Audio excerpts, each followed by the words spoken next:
to Les Schwab Tire Center's Outdoor GPS, presented by Fisherman's Marine and Outdoor.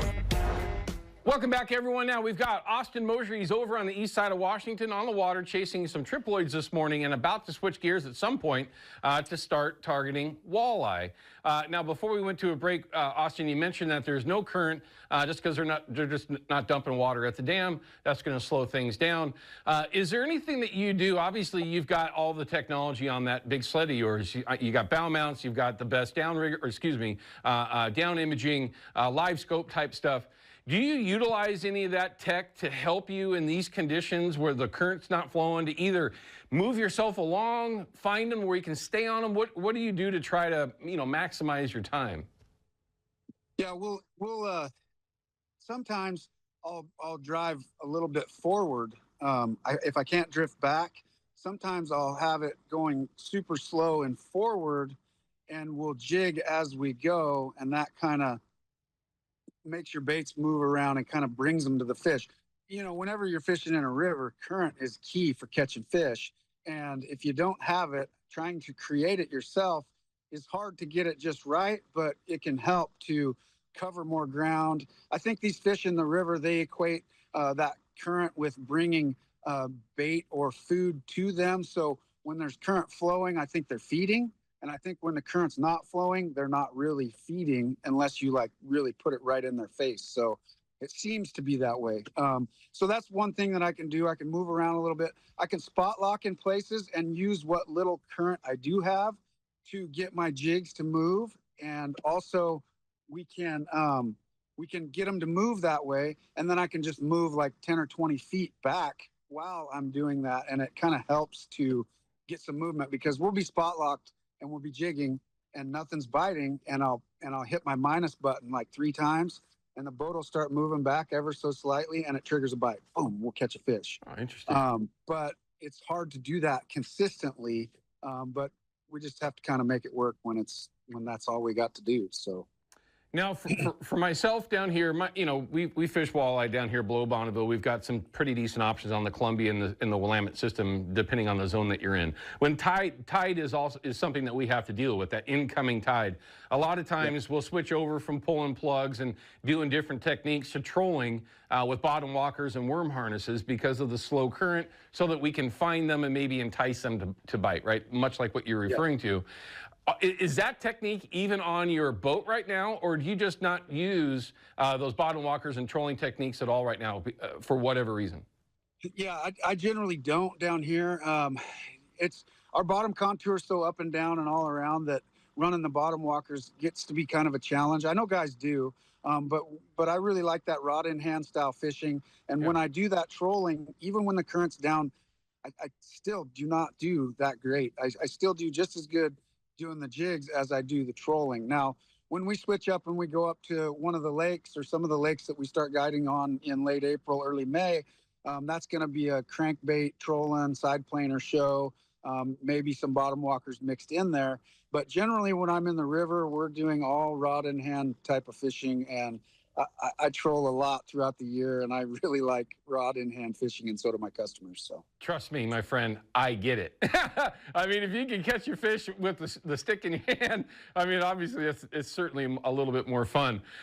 Okay, so this fishery that you're going to be targeting walleye, it's the first week of March. How long are you going to be kind of doing those combo trips between the triploids and the walleye? Is there a time where you're just going to go, okay, it's all walleye, or what's your plan going forward?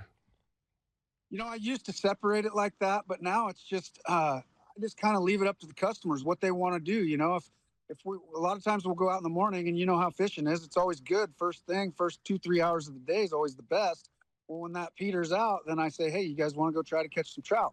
And that's the thing with here. You never know, your next cast could be a 20-pounder, and it's real, and it's very enticing for people, and it's a lot of fun. So they do plant a bunch of little trout in here too. So we'll go out and catch walleye, get our limit of walleye, or wherever we end up with our day, and then we'll go catch trout. Well, once they plant them, we might catch and release 100 trout in a few hours, looking for big ones. They're like the 2.5 pounders, 2 pounders. Sure. So that's a lot of fun to end the day on a high note. We kind of play it by ear with what people want to do. So it's pretty fun. Well, one of the questions that we got from one of our viewers was about your kokanee fishery going on in the next couple of months. When are you going to be making that change for folks that might be interested in getting up there and chasing some of those kokanee with you as well? Yeah, we've been getting some good reports. I got my other boat. He's been up there fishing a little bit, kind of nosing in, trying to see if we can find something that's worth guiding on, and he's catching trout, and he's caught some kokanee and stuff like that. It's kind of getting started, and generally, we usually do that in the wintertime, but they didn't really drop the lake down as much this year. And so I have a lot of people that want to do this down here, so it's kind of one of those deals. I can't be in both places at one time, so we've been kind of down here. But we're looking at starting up there once the fishing starts getting really good.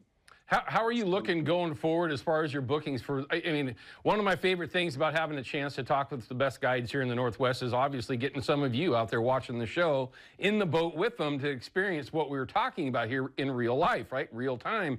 Are you booked up as you go forward? Do you got some room for these fisheries that you're in now and kokanee? Yeah, we got a few seats here and there and a couple of boats here and there. Most of the stuff we got available. We got a couple seats in April, and I'm guiding for turkey now. So I've taken 2 weeks out of April to guide for turkeys. And I got more room in May. That's kind of where we're at right now, is most of our room is going to be in May. And then, of course, we're trying to book all those sockeye trips up in July. So we're excited for that. That's going to be really good. So that's kind of where we're at. You got any room for turkey hunts?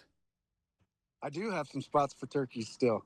Listen, everybody, I know that there's a lot of you over the years have said, hey, we're trying to find a turkey guide.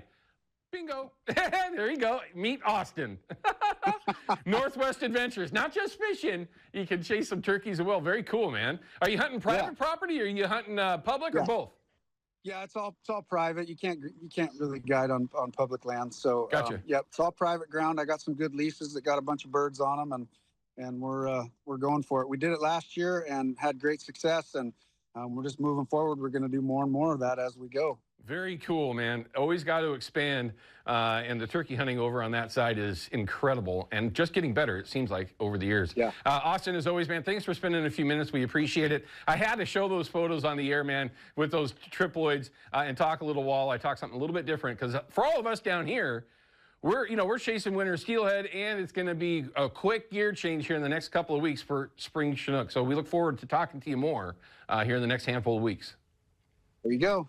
Thanks for having me on. You bet, maybe bud. I'll see you down there springer fishing. I'll be down there for a few days. Well, let us know. Let me know when you come down, dude. We'd love to get you in the studio if you're here on a Saturday or Sunday, or maybe throw you in my boat so you can take a break. There you go. All right, bud. Okay, well, that sounds good. Thank you. Take care, Austin. That's Austin Moser from Austin's Northwest Adventures. Look him up. Great guy. One of the funnest dudes to go fishing with. I've never fished with him. I've been told this, but he's got a smile on his face 24/7 for a reason.